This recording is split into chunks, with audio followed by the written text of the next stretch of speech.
Hello friends, स्वागत है आप सभी का हमारे इस यूट्यूब चैनल विपुल एकेडमी पर।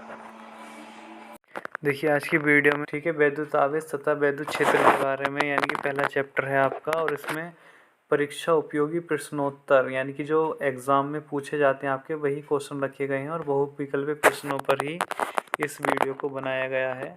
तो बात करते हैं पहले क्वेश्चन पर। और पहला क्वेश्चन है आपके सामने कि इलेक्ट्रॉन के आवेश एवं संहति का अनुपात होगा। इलेक्ट्रॉन के आवेश का मतलब होता है कि ई, और संहति का मतलब होता है द्रव्यमान एम से। तो आपको पता होगा इन दोनों का अनुपात पूछा गया है, यानी कि ई अपॉन एम आपसे पूछा गया है कि क्या होगा। तो ई का मान होता है 1.6 इंटू 10⁻⁻19 अपॉन एम क्या है, द्रव्यमान है, और ये होता है 9.1 इंटू 10⁻⁻31। तो इसे अगर कैलकुलेट करते हैं तो इसका आंसर आता है 1.77 इंटू 10⁻11 गुलाम प्रति किलोग्राम। ठीक है, ऊपर आवेश है तो गुलाम आएगा और नीचे संहति मतलब द्रव्यमान। ठीक है, अगर आपको वैसे भी ना पता हो तो मात्रक से भी आप पता लगा सकते थे कि संहति का मतलब सारे ऑप्शन में किलोग्राम ही नीचे अपॉन में था, तो इसका मतलब ये द्रव्यमान है। सही है, तो ध्यान रखना है कि इलेक्ट्रॉन के आवेश और संहति का अनुपात जब भी पूछा जाएगा तो इसका अनुपात होता है 1.77 इंटू 10⁻11। सही है, यानी कि A option is the right answer. देखिए नेक्स्ट क्वेश्चन की बात करते हैं। नेक्स्ट क्वेश्चन आता है कि वैद्युतशीलता का एसआई मात्रक है। ठीक, वैद्युतशीलता होती है हमारी एप्सिलॉन नोट, और एप्सिलॉन नोट का एसआई मात्रक हमसे पूछा गया है और काफ़ी अच्छा क्वेश्चन है ये। देखिए 2009, 2012, 2014, 2015 इतने सन में पूछा भी गया है। ठीक है, तो वैद्युतशीलता एप्सिलॉन नोट का एसआई मात्रक हमें इसमें बताना है। तो देखिए ये कैसे बताते हैं कि एप्सिलॉन नोट जो होता है, वैद्युतशीलता जो होती है, इसका ध्यान कीजिए, इसका जिक्र जो हुआ था वो हुआ था हमारे एफ कूलाम के नियम में। एफ बराबर आया था 1/4 pi epsilon naught Q1 Q2 upon r square. ठीक है, वहाँ पर इसका यूज हुआ था एप्सिलॉन नोट का। तो एप्सिलॉन नोट जो होता है यहाँ से, अगर यहाँ से एफ के साथ रिप्लेस कर दिया जाए इसे, तो Q1 Q2 तो ऊपर ही रह जाएगा। ठीक, और एफ नीचे आ जाएगा और आर स्क्वायर के साथ। तो ये बन जाएगा इसका मात्रक। यहाँ से मात्रक पूछा गया हमसे, तो मात्रक बन जाएगा Q1 Q2 का बन जाएगा कूलाम स्क्वायर, बटे में अपॉन में आ जाएगा न्यूटन और मीटर स्क्वायर। ठीक है, यानी कि A option is the right answer इसका होने वाला है। ठीक है, कि वैद्युतशीलता एप्सिलॉन नोट का एसआई मात्रक आपसे पूछा जाता है, तो वैद्युतशीलता का जो मात्रक आएगा वो कूलाम के नियम से निकाल लीजिएगा आप, और यहाँ से कूलाम का नियम भी आपको याद रख लेना है। ठीक है, अच्छा खासा इंपॉर्टेंट है। और यहाँ से एप्सिलॉन नोट का मात्रक आ जाएगा coulomb square upon newton metre square, यानी कि option A is the right answer. ठीक है, नेक्स्ट क्वेश्चन की बात करते हैं। देखिए नेक्स्ट क्वेश्चन आता है कि 8 कूलाम ऋण आवेश में इलेक्ट्रॉनों की संख्या बताइए कि 8 कूलाम ऋण आवेश में इलेक्ट्रॉनों की संख्या कितनी होती है। ठीक है, तो 8 कूलाम जो ऋण आवेश है, 8 कूलाम ये आवेश के क्वांटीकरण से क्वेश्चन है, और यहाँ से काफ़ी ज़्यादा पूछा जाता है कि 1 कूलाम आवेश में इलेक्ट्रॉनों की संख्या बताइए। अगर आपसे पूछा जाता है कि 1 कूलाम में इलेक्ट्रॉनों की संख्या बताइए, तो आपको ये मौखिक याद होना चाहिए। ये होती है 6.25 गुणा 10⁻18 इलेक्ट्रॉन। ठीक है, लेकिन यहाँ पर क्वेश्चन को थोड़ा सा चेंज कर दिया गया है और यहाँ पर पूछा गया है कि 8 कूलाम आवेश में उपस्थित इलेक्ट्रॉनों की संख्या बताइए। ठीक, तो आवेश का क्वांटीकरण क्या होता है? आवेश का क्वांटीकरण होता है Q बराबर NE। ठीक है, आवेश का क्वांटीकरण से होता है Q बराबर NE। ठीक, तो Q बराबर NE अगर हम यूज करते हैं तो Q बराबर NE, और Q का मान 8 है, और N इलेक्ट्रॉनों की संख्या हमसे पूछी गई है, N का मान पूछा गया है, और E क्या होता है? E होता है मूल आवेश, और मूल आवेश का मान फिक्स होता है 1.6 इंटू 10⁻⁻19। ठीक है, ये आपको याद रखना है, 10⁻⁻19। तो यहाँ से अगर N की वैल्यू निकालते हो तो 8 के अपॉन में आ जाएगा ये। ठीक, तो ये 8 के अपॉन में आ जाएगा, तो 8 अपॉन 1.6। ठीक, तो 16 पंजे 80। ठीक, 5 5 से ऑप्शन ये नहीं है, ये नहीं है, ये नहीं है, यानी कि A option is the right answer. लेकिन 10 की घात कितनी बन रही है, घातें जा रही हैं 19, ठीक है, यहाँ 49 नहीं है, 19 होगा। तो ध्यान रखना इसका ऑप्शन आएगा ए, ठीक है, A option is the right answer है। और ये आएगा 5 × 10 की घात 19, इतने इलेक्ट्रॉन 8 कूलाम आवेश में आएंगे। ध्यान रखना अगर 8 कूलाम आवेश की जगह कुछ भी पूछा जाए तो आप वहीं से Q बराबर Ne, ये आपके आवेश के क्वांटीकरण होता है, यहाँ पर Q का मान पुट कीजिए और E का मान मूल आवेश का मान यहाँ पर पुट कीजिए और N का मान आप आसानी से यहाँ से निकाल सकते हैं। देखिए अब नेक्स्ट क्वेश्चन की बात करते हैं। नेक्स्ट क्वेश्चन आता है कि वैद्युत क्षेत्र की तीव्रता का मात्रक है, और ये तो काफ़ी ही इंपॉर्टेंट क्वेश्चन है आपका 2011, 2013, 15, 16, 17, देखिए कितनी बार पूछा हुआ है, ठीक है, और अधिकतर साल आता ही रहता है ये तो एग्जाम में आपके, कि वैद्युत क्षेत्र की तीव्रता का मात्रक है। तो आपको ध्यान रखना है कि वैद्युत क्षेत्र की तीव्रता की डेफिनेशन भी आपको याद रखनी है, काफ़ी अच्छा टॉपिक है ये पूरा वैद्युत क्षेत्र की तीव्रता का। तो यहाँ से अगर बात करी जाए कि वैद्युत क्षेत्र की तीव्रता के मात्रक पर, कि मात्रक क्या क्या होते हैं, तो मात्रक होता है,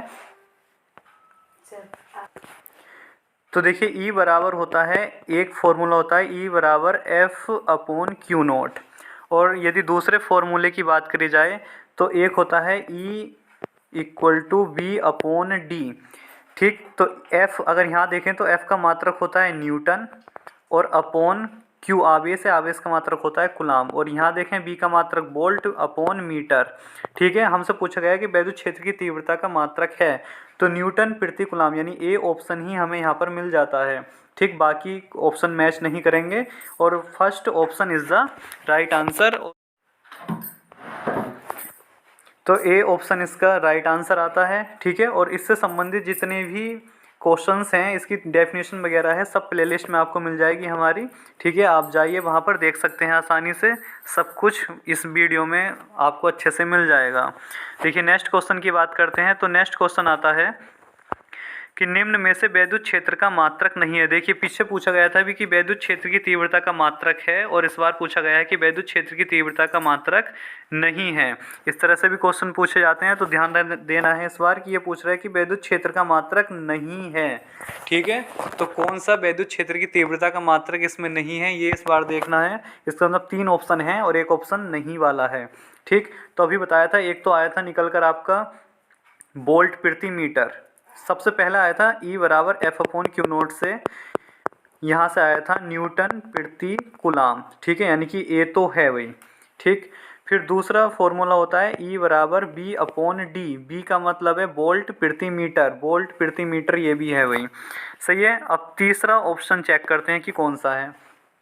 अब देखिए E बराबर होता है B/D, B होता है विभव, ठीक है, और विभव B बराबर होता है W/Q, और D पहले से ही चल रहा है, तो ये बनेगा यहाँ से जूल प्रति, यहाँ से बनेगा जूल अपॉन में कूलाम और मीटर, ठीक है। तो जूल अपॉन कूलाम मीटर, यानी कि डी ऑप्शन जो है ये भी इसका सही है, पहला भी सही है, दूसरा भी सही है, तो इसका मतलब तीसरा जो ऑप्शन है वो इसका सही जवाब नहीं है, ठीक है। हमसे पूछा गया था कौन सा वैद्युत क्षेत्र की तीव्रता का मात्रक या वैद्युत क्षेत्र का मात्रक नहीं है, तो वो हमारा C option is the right answer, ठीक है। और अच्छा खासा टॉपिक है, यहाँ से प्रति वर्ष कुछ ना कुछ ज़रूर पूछा जा रहा है, तो आप ज़रूर देखिए इस वीडियो को प्लेलिस्ट में जाकर, ठीक है, काफ़ी अच्छे समझाया गया है।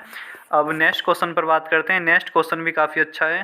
देखिए नेक्स्ट क्वेश्चन कहता है कि किसी आवेशित गोलीय चालक में विभव, ये आपसे पूछा गया है कि किसी आवेशित गोलीय चालक में विभव।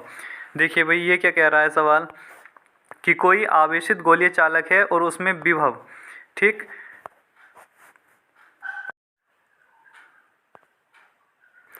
देखिए किसी आवेशित गोलीय चालक में जो विभव होता है, अगर कोई आवेशित गोलीय चालक है, ठीक है, तो पहला ऑप्शन है कि गोले के भीतर शून्य होता है, नहीं भी आवेश, अगर आवेशित गोलीय चालक है तो विभव जो है वो शून्य नहीं होगा, वैद्युत क्षेत्र की तीव्रता शून्य होती है, तो ये ऑप्शन तो गलत है, ठीक है। दूसरा ऑप्शन पर देखते हैं कि गोले के अंदर अधिकतम होता है, हाँ ठीक है, सेंटर पर मैक्सिमम होगा, तथा गोले के बाहर शून्य होता है, शून्य का तो जिक्र ही नहीं होना है, ठीक है, विभव की बात चलेगी तो विभव शून्य नहीं होगा। फिर थर्ड ऑप्शन कहता है इसका कि गोले के अंदर शून्य, ये भी नहीं होगा, शून्य तो रखना ही नहीं है। ठीक, अगर लास्ट ऑप्शन की बात करी जाए तो लास्ट ऑप्शन आता है आपके सामने कि गोले के अंदर अधिकतम होता है तथा गोले के बाहर दूरी के साथ कम होता जाता है। हाँ, बिल्कुल सही ऑप्शन है कि गोले के अंदर यानी कि उसके सेंटर पर मैक्सिमम होगा।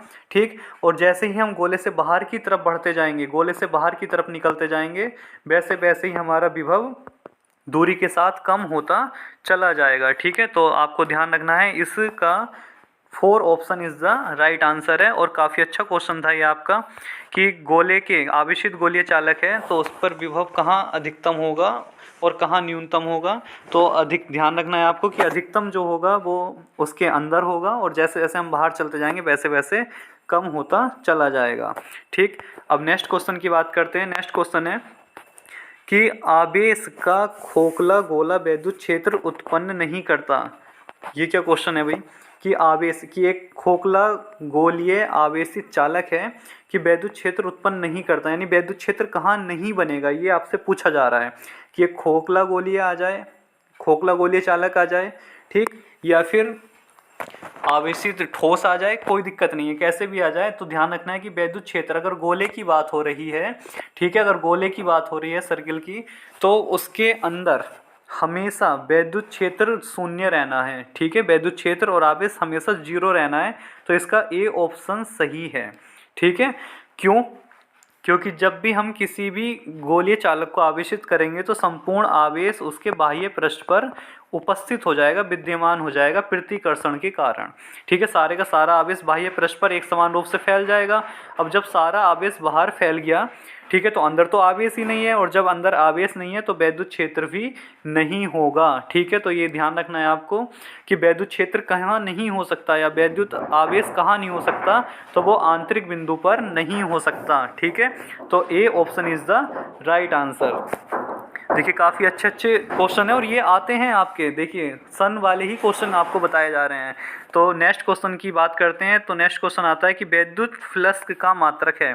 देखिए विद्युत फ्लक्स का मात्रक पूछा गया है, ए और सी, अच्छा 2 ऑप्शन दे रखे हैं, 2 नहीं है। विद्युत फ्लक्स का आपको फॉर्मूला पता होना चाहिए। विद्युत फ्लक्स जो होता है वो होता है फाई ई बराबर E D S cos theta.